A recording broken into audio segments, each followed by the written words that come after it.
recommendation that the agenda for the regular council meeting of December 6th, 2021 be adopted as presented. Moved by Councillor Niche, second by Councillor Cunningham. All those in favor? Anybody opposed? Motion's carried. Item 3A, recommendation that the minutes of the special council meeting of November 22nd, 2021 be adopted. Moved by Councillor Randhawa, seconded by Councillor Morrow.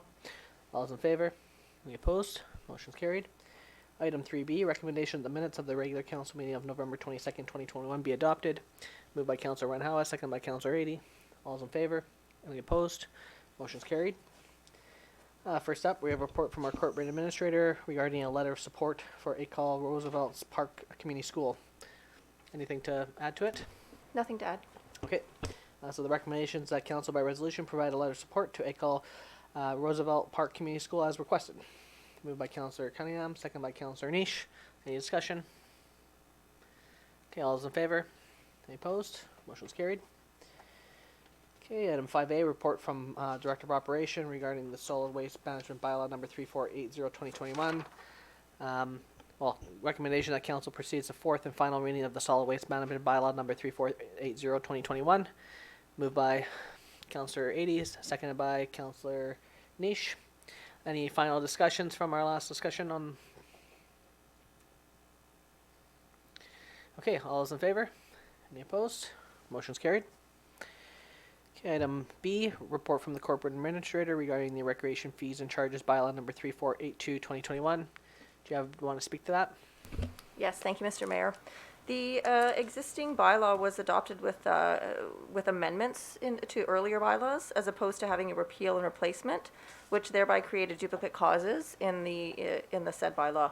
So in order to correct that and ensure the the validity of the bylaw, we're required to pass a new one to fully repeal and replace all previous versions of the recreation fees and charges bylaw. Okay, so recommendation that council proceed with first, second, and third readings of the recreation fees and charges bylaw number 3482-2021. Moved by Councillor Adie, second by Councillor Niche. Ms. Miller, is there any changes from the last time we discussed this? Or is it the same changes that we had amended at the time? Essentially, it's the same changes, just some rounding errors and decimal places in the wrong spot. Yeah. Okay, so just semantic issues? Correct. Okay. Any discussion from council?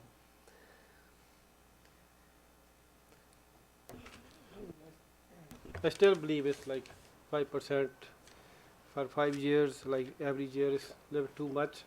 I think 2% should be okay, but I will stick with my original decision. Okay. Okay. All those in favor? Any opposed? Motion's carried. Next, we report from our Chief Financial Officer regarding the Revitalization Tax Exemption Program number 3481-2021. Thank you. Much like the downtown core revitalization tax exemption, this bylaw has been created to stimulate the growth of trade-related logistics industries on land that can be used in support of such growth as a mechanism to encourage development for these purposes. Trade logistics has become a significant growth area supporting the import-export terminals in Prince Rupert. There are not many areas of lands available for these purposes, and a mechanism to promote the development of land for this purpose is through a revitalization program. There is no cost to the city of providing an exemption except the opportunity cost foregone on the term of the exemption. This bylaw sets out the terms of the program, eligible lands, and application process. Council is asked to give 3 readings to Revitalization Tax Exemption Program Bylaw 3481-2021. Okay, recommendation that council introduce first, second, and third readings to the Revitalization Tax Exemption Program bylaw number 3481-2021. Moved by Councillor Morvan, second by Councillor Niche. Discussion? Councillor Morrow. This bylaw is, I think, a good example of how the city can continue to support port-related growth without a cash outlay. And so obviously it's consistent with the port's long-term land use plan, and I think it's also consistent with our new OCP because it's in our collective best interest to cluster industrial development away from residential areas. My only question, and I don't know if it was a technical issue or not, but I didn't get a map come through in the appendix to show the exact boundary. It just showed up as a blank page in my PDF, so I'm wondering if we can potentially, if it's not too last minute, pull that up. My apologies for that. I will try and see if we can get it pulled up for this evening.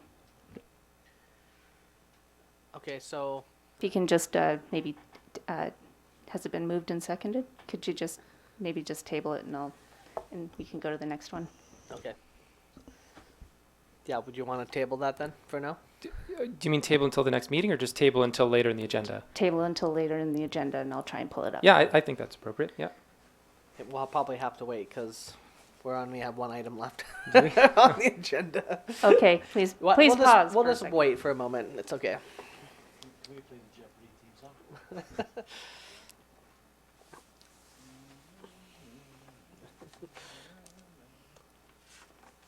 Into the mic.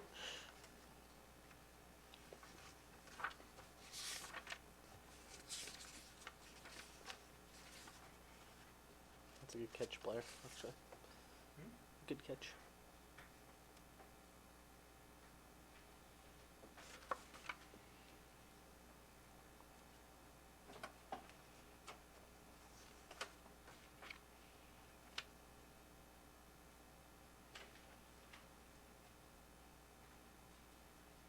Okay, I found it. You can Just forward trying- it to the mayor council email, and we can check our digital devices. Sure.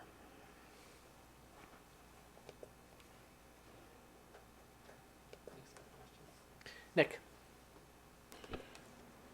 Since this is a public meeting, I'm wondering if it should be projected for the public as well.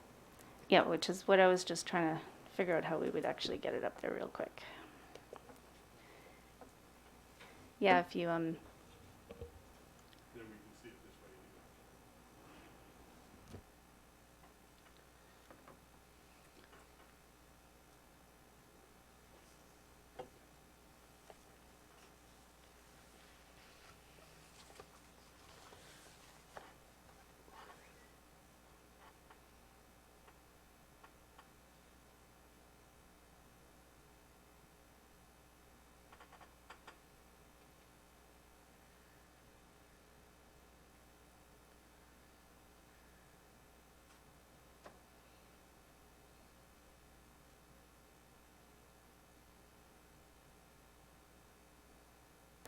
Okay, so I've just forwarded it to all of you, and we will make sure that it is put back on the agenda.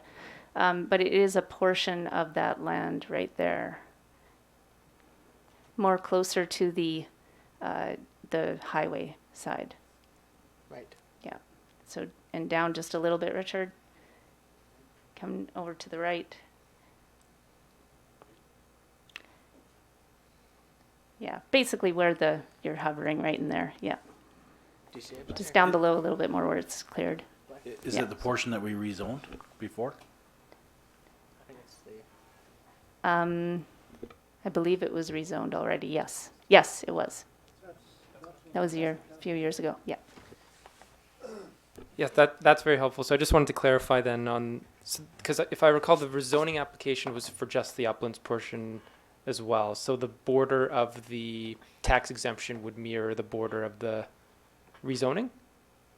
No, it's only for a section that's actually kind of developable, right? That would be that anyone would be able to develop on. The lower section is not anything that can actually be developed on. Do you have a follow-up? No. Councillor Cunningham? Okay, this tax exempt is only for that one piece of property?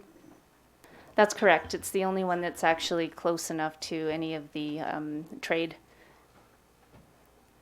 for the purposes of import-export. So I should think if we were encouraging this type of business that we would include some other property, or if it comes up in the future, we could extend the same type of tax exemption to them. Yep, we can make changes anytime. Other comments? Councillor Morrow? Sorry, I forgot to ask one question. Based on your understanding of the proposed land use, forgive my ignorance, but would this qualify under the Port Property Tax Act as an eligible property? No, it does not. Thank you. Councillor, So if this land is used for anything other than export, import, it wouldn't be exempt? It has to meet the purposes in the program. they also have to apply to us, correct? That is correct. And is that a council resolution? It can be brought forward much like the downtown one, yes. Right, okay. So yeah, they'll have to make sure it fits the guidelines. Any other comments? Okay, all those in favor? Any opposed? Motion's carried. Thanks for the on-the-fly technical Thank you, Richard. fix there. Okay, next we have another report from our Chief Financial Officer regarding the cemetery fees and charges amendment bylaw number 3483 2021. Thank you. This one hopefully is a lot more simple. The current cemetery fees and charges bylaw will expire at the end of 2021. The proposed bylaw is intended to be in effect for the year 2022. The only amendment is to update the fees by 2% over the rates from 2021, which are estimated to cover the increased cost associated with performing all services. Council is asked to give the bylaw 3 readings. Okay, so recommendation that council introduce and give first, second, and third readings to the revitalization, oh, that reads the same on my agenda, actually. The cemetery fees and charges amendment bylaw number 3483 2021 is the recommendation. Moved by Councillor Morrow, second by Councillor 80. Discussion? Okay, all those in favor? Any opposed? Motion's carried. Okay, reports from council. Councillor Cunningham. Couple of questions. I've been asked by some residents in the last little while, because we've been having trouble with no vet in town, if there is a city bylaw, and I couldn't find one that limits us to just one veterinarian clinic. And I don't know of any restrictions the city puts on that at all. It seems to be a rumor going around town that the city restricts it to one, and I've been telling people no, but I don't believe we have anything that limits that, right? Okay. And I do know that we do have a full-time vet now coming though. in January, yeah. And then there's the mobile vet who's Yeah, coming from okay. Smithers for temporarily to help with the load. Okay, one or two other things. One, I've noticed now with the snow that again we're running into problems where there's large tracts of lots down in the downtown area that absentee owners, they live out of town, aren't clearing the snow, although we're telling our businesses that they're going to be fined if they don't clear the snow. So I'd like it to be a level playing field, that if they're not going to clear their snow, the city clears it and charges them, or they hire a contractor to do it, like they have in the past a couple times. I know just the person for the job. And She's nodding. another question I was asked, and just before I actually went away, was there's a rumor that the Alaska Ferry is going to be starting services again in the spring. Is that true? Well, we actually haven't heard yet from the federal government on the status. I'm hearing from the Alaska side of things that it's on the schedule, but I can't confidently say for certain that it's going to be resuming. I'm trusting that it will be, and I'm hoping it will be. But actually, I will be speaking to Northern View about this tomorrow, but we haven't been notified yet officially by the federal agencies who are involved with this, because that's a federal and Alaska issue to see if it's going to fully resume. But the way they're talking about it in Alaska, as if it is going ahead, is encouraging. But until I hear it strictly from our side of things and our federal government, I'd like to know for sure that the border issues have been resolved and the pre-clearance issue has been resolved, and it sounds like the Alaskan government wants to fund this and continue on, which is what we were fighting for. And we actually, Ms. Bauman and I hosted a delegation from Alaska in Rupert at late 2019. They toured the facility, and we actually came up with a bit of a plan. So hopefully we'll get some more information, and it's looking great. And I'm hoping we did save that service, because it's been a long haul, and it's something that should continue into the future. Okay, thank you. Any other reports from council? So I'll just say that we're actually going to have another meeting next Monday on the 13th. Our capital budget will be televised and we're gonna do it at a committee of the whole format, starting at 3 o'clock, and then we'll have our special regular council meeting at 7 o'clock. So folks can tune in, and we'll have various folks from different departments outlining their capital budget requests, and we usually approve that before the new year, so that money can be let for the early in the new year to get the capital items moving forward. So we'll have one more meeting next week on the 13th. Okay, hearing no more comments, motion to adjourn. Moved by Councillor Skelton Morvan, second by Councillor Cunningham. All's in favor? Any opposed? Motion's carried. Have a good night.